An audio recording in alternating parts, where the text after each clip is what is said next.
Hello and welcome to Granada Reports. We are live with the latest across the Northwest. Hello, thanks for joining us. On the programme this evening. On the 2nd of August 2003, I was kidnapped by the state. It has taken nearly 20 years to persuade my kidnappers to let me go. An innocent man, Andrew Malkinson, wins the long battle to clear his name after being jailed for a rape he didn't commit. As the appeal court quashes his conviction, angry words for those who botched the investigation and wrecked his life. I am not a liar. I am not in denial. But I will tell you who is.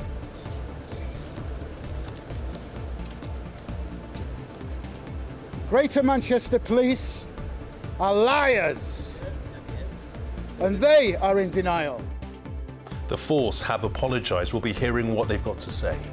Also coming up on the programme tonight. The pain of taking the train, the Paralympic athlete hitting out at the way she was treated on the West Coast Main Line. One surname, two sports. We're meeting UFC star Tom Aspinall, followed by the breakthrough act in dance, Nathan Aspinall. The ultimate in-house renovation at Hopwood Hall. Think big, really big, with the American transforming his ancestral home. And it was a fairly promising start weather-wise to the day today, with sunshine and just a few showers, but it's a fairly warm and a fairly wet finish, and I'll have all the detail a little later on.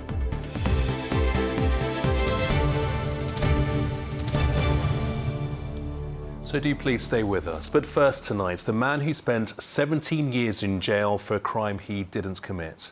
Andrew Malkinson was arrested in 2003 for raping a woman in Salford. He served an extra 10 years because when he was in jail, he refused to admit to a crime he didn't commit. Today, that conviction was finally quashed by the Court of Appeal. Judges were told DNA evidence proved his innocence. In an emotional statement on the court steps, Mr. Malkinson said he was now expected to rebuild his life with a black hole behind him. Greater Manchester Police have apologised. Our correspondent Andrew Misra reports on the glaring errors in this case. This afternoon, Andy Malkinson finally stepped onto the street as a man officially declared innocent, after what's been the longest of walks to freedom. On the 2nd of August 2003, I was kidnapped by the state. It has taken nearly 20 years to persuade my kidnappers to let me go. 17 years, 4 months and 16 days of that time were spent in prison. Back in 2003, Mr. Malkinson was found guilty of raping a woman near the M61 in Little Hulton in Salford. He was jailed for life after the victim picked him out in an identification parade, even though there was never any DNA evidence linking him to the crime. Mr. Malkinson, then 37, has always said he didn't do it. Since I was arrested in 2003, the police, the prison system and probation service have been calling me a liar because I denied that I committed the crime. They claimed I was in denial and made me serve an extra 10 more years in prison because I would not make a false confession. And even after eventually being released on licence in 2020, the 57-year-old vowed to clear his name. Earlier this year, the case went to the Court of Appeal after new DNA evidence came to light, pointing to another suspect. And today, Mr. Malkinson sat calmly in court and got what he's been waiting 2 decades for. We have no doubt that the new evidence shows these convictions to be unsafe. Accordingly, we formally receive the new scientific evidence as fresh evidence. We allow the appeals against conviction in relation to all the offences, and we quash the convictions. The court also heard of failings by Greater Manchester Police in disclosing key information in the trial, such as the jury not being told about key witnesses having serious criminal records, something Andy Malkinson no longer has. And tonight he walks away from the torment of the past 2 decades. Andrew Misra, ITV News. Well, we did ask Greater Manchester Police if there was anybody available to talk about Mr Malkinson's case. Instead, they provided us with a statement. In it, they say, from Assistant Chief Constable Sarah Jackson, Mr Malkinson, whilst we hope this outcome gives him a long overdue sense of justice, we acknowledge that it does not return the years he has lost. The officer has offered to meet with Mr Malkinson to personally deliver this apology. GMP also apologised to the victim of the rape and said that they are committed to following all new lines of inquiry. A new suspect is currently on bail. Well, next tonight, some positive economic news. The Liverpool City region is one of the first of the government's new investment zones. Yes, this involves the government handing over a large pot of cash to the Metro Mayor Steve Rotherham, who then spends it in the hope of attracting inward investment and creating thousands of jobs. Well, today some of that investment was unveiled to the public. Our correspondent Anne O'Connor was there. The Levelling Up Minister Lee Rowley on a visit to the labs at TriXR in Speak. The American firm's recently invested £10 million in making new drug treatments. The government is promising £80 million and tax incentives to encourage more companies to be part of a life sciences cluster in the Liverpool City region. All of which is trying to catalyse investment into areas like this so that they can, over the long term, make the decisions which are both beneficial for them and for the region as a whole. We offer the opportunity, really, as part of the Liverpool cluster, Liverpool Life Science cluster, to work with universities and development which is of a world-class nature in this area. And we provide that piece of the puzzle, really, that enables those teams to commercialise whatever products are coming out of research and development. Criticisms about transport levelling up and the millions taken from local authority budgets remain, but it is hoped further investments will bring more skilled jobs for apprentices like 17-year-old Finn. Nice to be hands-on in that instead of sat in a classroom doing mental learning. I can sit, look, help and get more involved with it. In Liverpool city centre, the Paper Cup Cafe sees daily examples of how badly more investment in the region is needed. Customers can come in, buy coffee and then pay forward to allow homeless people to get theirs free. But they've seen contributions fall and demand rise. Any investment is going to have a knock-on effect, and then we will hopefully start seeing bigger businesses investing, and which will impact on the existing businesses, which will hopefully roll on to, new homes being built. The customers who can pay wonder how much longer they can support the charity. Seems to be every time you go to buy something in the supermarket from week to week, it just seems to be going up. It's made our shopping go from like £50–60 up to £80–90 just for two of us. You are seeing it across the board. It really is. It's everything is going on. And those who get a free coffee now and then are resigned to their tough life. Pretty hard, to be fair, but, I'm used to it now. It gets easier as you go on, to be fair, Still got to sleep with a smile on my face every night. It is hard, but when you get used to it, that's the worst part about it, because then it doesn't become so hard. The government says this investment zone will unlock more than £300 million of inward business, creating 4,000 jobs. Anne O'Connor, ITV News, Liverpool. Well, in other news today, people are being warned not to swim at 3 Merseyside beaches after sewage was pumped into the sea off the coasts of Wirral and Sefton. United Utilities has confirmed there were sewage discharges at Mells, Moreton and Southport beaches. The company said this was a safety measure to prevent sewage backing up into people's homes. Our Metro Mayors Andy Burnham and Steve Rotherham say they'll continue with their legal action against the proposals to close rail ticket offices. That's despite the controversial scheme being put on hold for further public consultation. Groups representing the vulnerable and disabled say many people can't rely on the internet or ticket machines to organise their travel. They need over-the-counter help. For blind and partially sighted people, if ticket offices do close, it's going to pose some real difficulties. They say that staff are going to be roaming, but if you can't see, how do you find those members of staff? It's not as though you can just identify them, whereas the ticket office is a nice static place that you can learn your way to. Patients in the northwest are being warned of more cancelled operations and appointments after junior doctors announced 4 further days of strikes. The latest round of industrial action comes as radiographers completed a 2-day walkout in their dispute over pay. The government says its pay offer of 5% is fair and reasonable. And Liverpool Football Club's confirmed its redevelopment of Anfield won't be ready for the first home match of the coming season. The club wants to play their first match away from home to give contractors more time to complete the work.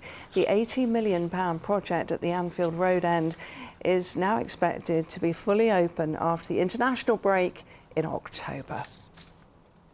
And let's take a look at what's coming up on the ITV News at 6:30 with Mary.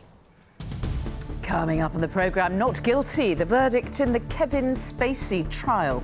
The Oscar-winning actor is cleared of 9 sexual offences at a court in London. We will have his reaction.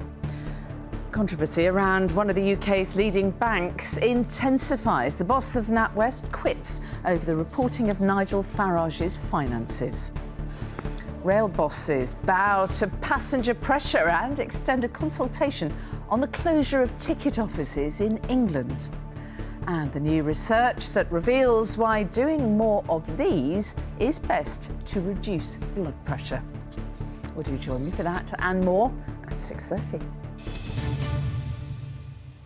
Now, a Paralympic medalist is calling for improved treatment for people with disabilities from the operators of the main West Coast train line. Yeah, Ellie Chalice is a world record holder in swimming. She moved to Manchester to be nearer her training facilities. She's criticising Avanti West Coast after often being left frustrated and in tears on trains to and from Manchester. Paul Crone has this report. Paralympic medalist Ellie Chalice on her twice-daily journey to train for the upcoming Paris Swimming World Championships, just a short distance from her Manchester flat. But it's the Avanti West Coast train service from Piccadilly Station that's proving an even tougher opponent for the teenager. Ellie says she's constantly battling poor treatment from the train operator. The most recent incident was when she was told there were people standing in the wheelchair spaces on board the train at Piccadilly, so she couldn't get on. A heated discussion ensued on the platform, and although she eventually got on, the situation took its toll on the young athlete as she sat surrounded by luggage. I'm 19. I'm in a wheelchair, I'm a lot lower than everyone else. I can argue with these grown people and these grown men, but when the situation's done, it's scary. Ellie was 16 months old when she contracted meningitis and was given just a 5% chance of survival, resulting in the amputation of her 4 limbs. But she won a silver medal at the Tokyo Paralympics and is a gold medal hope for the Paris Swimming World Championships. Her train troubles, though, not an ideal way to prepare for the competition. I end up crying a lot of the time. I end up having to shout out of the train door to get people's attention. I do everything by myself. I live by myself a lot of the time. I travel by myself. I do everything by myself. I've just learned to drive. I can do that now, and I will never get on a train by myself again. Ellie has had a face-to-face meeting with Avanti, but says more needs to be done for those with disabilities. There's trains down south that have ramps that already come out. Trams have it. You can walk straight on a tram. Tubes have it. The trains are so outdated and it's not great for disabled people, and their staff just needs to be polite and understand the rules, because the way I've been treated by them is awful, and I can speak up for myself. A lot of people in my situation wouldn't, and they would have been left, which is horrendous. Paul Crone, ITV News, Manchester. Well, a spokesperson for Avanti West Coast told us they were really sorry to hear about Ellie's experiences on their services. They say, we are currently looking into the circumstances at Manchester Piccadilly when she travelled with us, and we have been in touch with Ellie to find out what's happened. Well, I've got more sport now, and to get a mention on tonight's sports desk, you might have to be called Aspinall. Here's Chris to explain more. Yeah, two equally superb performances to chat about. Let's start with Tom Aspinall. To the many fans of mixed martial arts and UFC, he'll be a very familiar name. Tom, who's from Atherton near Wigan, has been out of action for a year with a serious injury, but he won his long-awaited comeback fight in the heavyweight division at the weekend. It took him just 73 seconds. He's now hoping for a shot at the world title, and despite that long absence, he's currently 4th in the UFC rankings, and Tom is here with us now. Tom, number 4 in the world. That world title fight can't be far away now. Yeah, I think I'm probably one fight away, maybe 2 fights, one fight away from a number 1 contender spot for sure, and then I'll fight for that. The plan is to win that, and then currently the greatest fighter of all time statistically is the champion of my division, so I want a piece of that. That's what I'm after. That's a dream fight for me.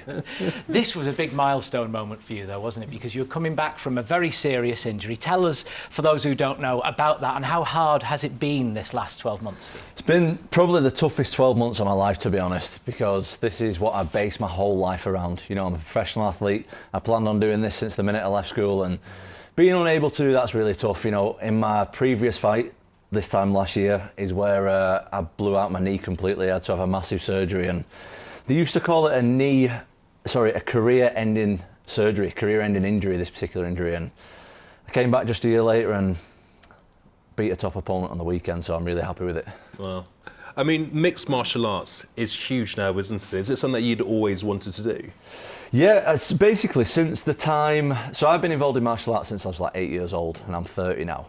Since the time I realised that people were like doing this instead of doing a regular job, I just thought, you know what, that's what I want to do. I don't want to like be working a job that I don't like I really like this stuff. That was probably when I was about 14, 15 years old. I wanted to, I realised like, oh, people are really doing this full time. And I didn't see any reason why I couldn't do it as well. But tough to put your weight back on that career-ending injury. And your dad's a huge inspiration, isn't he? I'm very lucky to have my dad in my life. He got me into the sport. I always say, like, if my dad called me right now on the phone and said, you know what, Tom, I think you should retire. Like, I would retire right now. That's how important my dad is to me, yeah. Like, and this is you two in training together. So does he work you hard? You need to be worked hard. Like, this is a tough sport, this is a dangerous sport, and if you're not ready, you're going to get found out. And I'd rather get found out in the gym than in the octagon with literally millions of people watching it. So yeah, my dad works me. He does the necessary work, do you know what I mean? He doesn't push me too hard. We'll make it safe, but it's a tough sport and I want to be ready. So he's a good guy to have in your corner though, isn't he? Oh, definitely. Like I say, if it wasn't for my dad, I wouldn't be anywhere near where I am right now. My dad believed in me before he even believed in myself, so all credit to him. That's a great dad. And recently we filmed with you training with Wigan Warriors Rugby League Club. Some of these pictures are really brutal. It gets across how tough this sport can be. But there are now, in the area where you're from, Atherton, there are 2 great Super League clubs now. There's Wigan Warriors, Lee Leopards as well. So let's find out, where are your allegiances? Oh, I don't know. I'm a bit on the fence, you know, between them. Go on. I don't know. Well, I actually watched Lee against Wigan, and I was in the Lee area, but obviously I do train at Wigan as well, so I'm in between both. But I know that Lee are at Wembley next week or in a couple of weeks. The first time they've been to the final in like years and years, so obviously I wish the Lee Leopards all the best. Bouncing on the fence. Just very briefly, I mean, you've given a sense of your immediate ambition, but I mean, how long do you expect you'll be training, fighting for? I don't know. I'd like to be done. I've just turned 30. I'd like to be done by the time I'm late 30s, but at the same time I love this sport. I absolutely love it. I can't picture my life without it. And it's so brutal though, isn't it? I mean, you've got 3 kids, you wouldn't want to see them do it, would you? It is in one sense.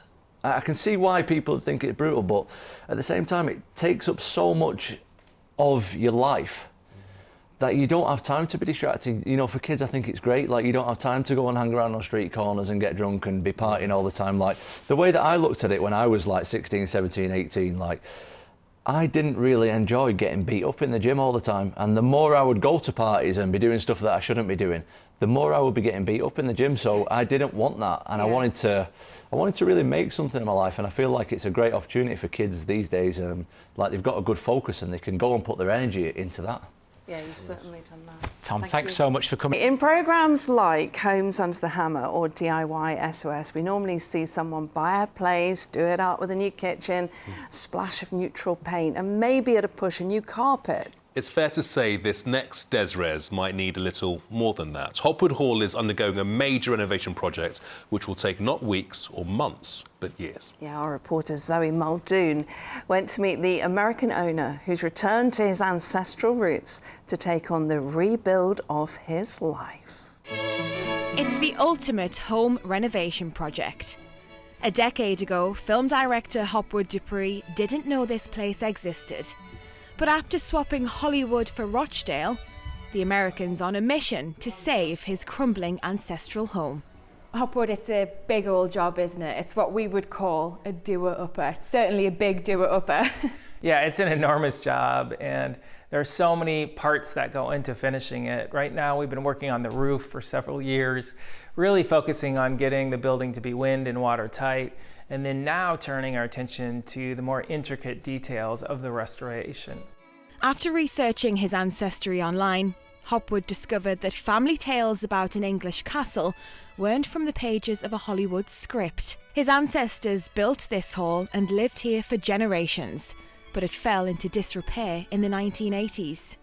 Hundreds of years and many generations of people have gone up and down the stairs through these rooms, used these doorknobs and these fireplaces.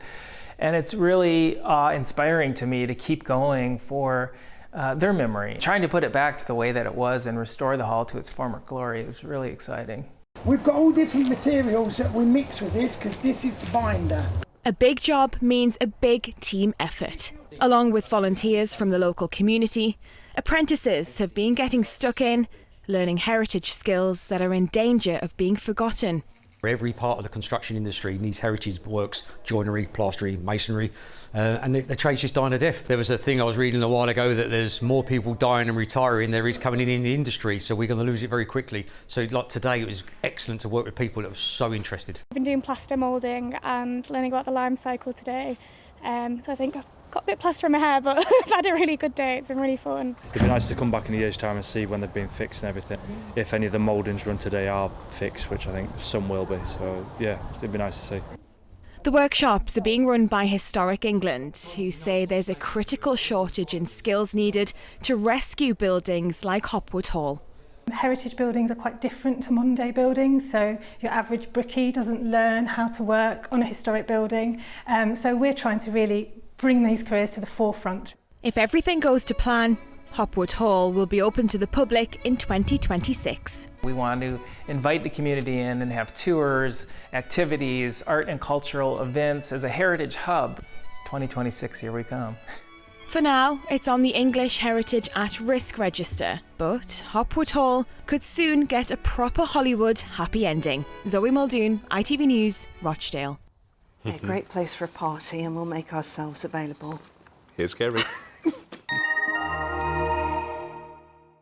Hello, very good evening to you. All clouding up and turning rather wet and warm overnight tonight.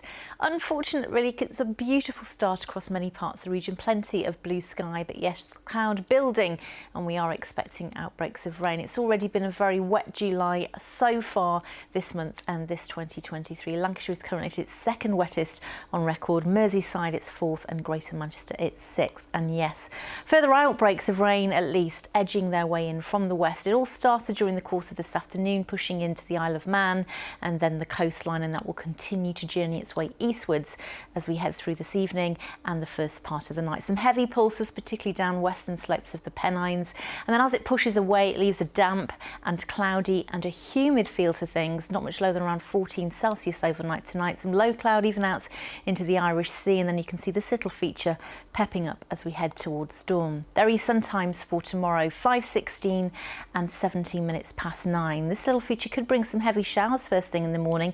Otherwise, it's a cloudy, humid and damp start to the day. As we head into the afternoon and the evening, it's a slow process to slightly drier and brighter conditions. And where we get the sunshine, the temperatures will pop up to around 72 Fahrenheit, that's 22 Celsius, and we could in turn with the sunny spell see 1 or 2 showers. Overall, as we head into Friday, I think it will be drier and brighter. Still the chance of a few showers, but more in the way of sunshine. And then this area of low pressure brings a showery and blustery weekend, maybe with some longer spells of rain by Sunday. Yeah, if we get an invite to that party, we would be prepared to take a bottle as well. You're all welcome. Bye-bye. Bye.